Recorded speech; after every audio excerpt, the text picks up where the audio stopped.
नमस्कार, बहुत स्वागत। मैं आपके साथ ऋतु ज्ञानवानी। 20 साल बाद जब दोनों भाई एक साथ एक मंच पर आए तो दोनों का जोश हाई था। ये मौका था मराठी विजय रैली का। इसका मकसद महाराष्ट्र सरकार के प्रस्ताव हिंदी की अनिवार्यता के मुद्दे पर बैकफुट पर जाने की विजय की तरह देखना और जश्न मनाना था।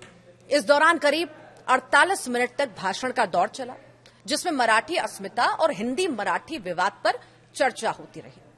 राज और उद्धव ने काफी कुछ कहा, लेकिन ठाकरे ब्रदर्स का 20 साल बाद एक साथ आने का जोश दिख रहा था। तभी तो मंच से कुछ ऐसे बयान भी आए जिनके बाद विवाद भी शुरू हो गया। खासकर राज ठाकरे ने एक बड़ा विवादित बयान दिया। राज ने कार्यकर्ताओं को संबोधित करते हुए कहा कि किसी को पीटना है तो पीटो, लेकिन वीडियो मत बनाओ। राज ठाकरे ने कहा कि चाहे गुजराती हो या कोई और, उसे मराठी आनी ही चाहिए, लेकिन अगर कोई मराठी नहीं बोलता तो उसे पीटने की जरूरत नहीं है। लेकिन अगर कोई बेकार का ड्रामा करता है तो आपको उसके कान के नीचे मारना चाहिए। अगर आप किसी को पीटते हैं तो घटना का वीडियो न बनाएं। अब राज ठाकरे के बयान की निंदा भी हो रही है कि ऐसा हिंसा फैलाने वाला बयान कोई देता है क्या। दोनों भाई यही नहीं रुके, उद्धव ठाकरे ने तो खुद को गुंडा तक बोल दिया। दरअसल उद्धव ने अपनी 24 मिनट की स्पीच में कहा कि 1992 में जब मुंबई में हिंसा फैली थी तो यहां के मराठी लोगों ने हिंदुओं की जान बचाई थी।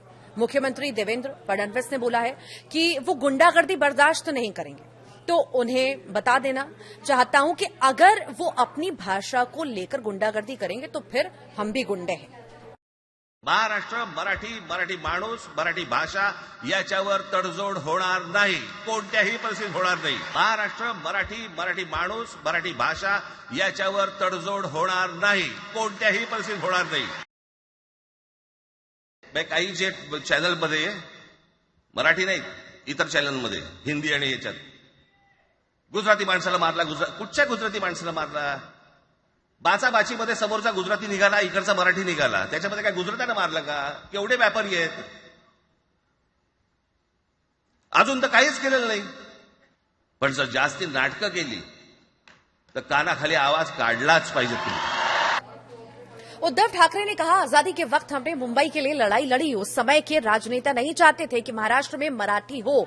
अब केंद्र की मोदी सरकार कहती है कि हिंदी, हिंदू और हिंदुस्तान। हमें हिंदू और हिंदुस्तान तो चाहिए, लेकिन जबरदस्ती हिंदी थोपना बर्दाश्त नहीं किया जाएगा। आपकी 7 पीढ़ियां भी अगर हम पर हिंदी थोपेंगी तब भी हम ऐसा होने नहीं देंगे। उद्धव ने महाराष्ट्र की सियासत से सरकार गिराने, पार्टी में टूट, धोखा देने जैसी सारी बातों का जिक्र किया। तो वहीं राज ठाकरे ने मंच से एक और बड़ा बयान दिया। उन्होंने कहा कि जो काम बालाजी ठाकरे नहीं कर पाए वो काम देवेंद्र फडणवीस ने कर दिखाया। हम दोनों साथ रहने के लिए आए हैं। आज जवळपास 20 वर्षानंतर मी आणि उद्धव आम्ही एका व्यासपीठावरती आज येतो आहोत।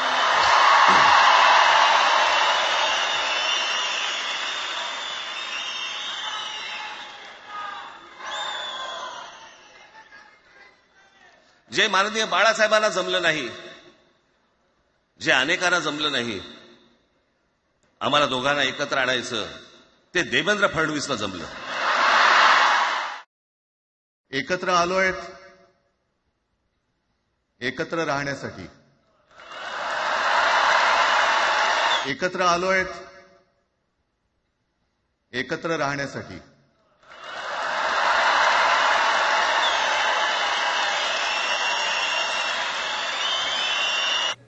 महाराष्ट्र की सियासत पिछले कुछ दिन से हिंदी और मराठी के इर्द गिर्द घूम रही है। तभी राज ठाकरे ने कहा है कि मुझे नहीं पता कि अचानक हिंदी कहां से आ गई, हिंदी क्यों, किसके लिए हिंदी। आप इसे उन छोटे बच्चों पर थोप रहे हैं। आप शिक्षाविदों से पूछना नहीं चाहते। आपके पास ताकत है और आप इसे थोपेंगे। अगर आपके पास ताकत है तो वो विधान भवन पे होगी। हमारे पास सड़कों पर ताकत है।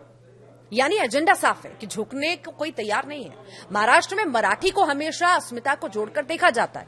अब जब से स्कूल में हिंदी की अनिवार्यता का मुद्दा उठा तब से बवाल शुरू, हंगामा और मारपीट तक की नौबत आ गई। अब देखना है कि आखिर ये मराठी का मुद्दा कब तक जिंदा रहता है। वैसे म्युनिसिपल के चुनाव नजदीक है, सब सियासत है, लेकिन पब्लिक सब जानती है कि क्या हो रहा है और आखिर क्यों हो रहा है।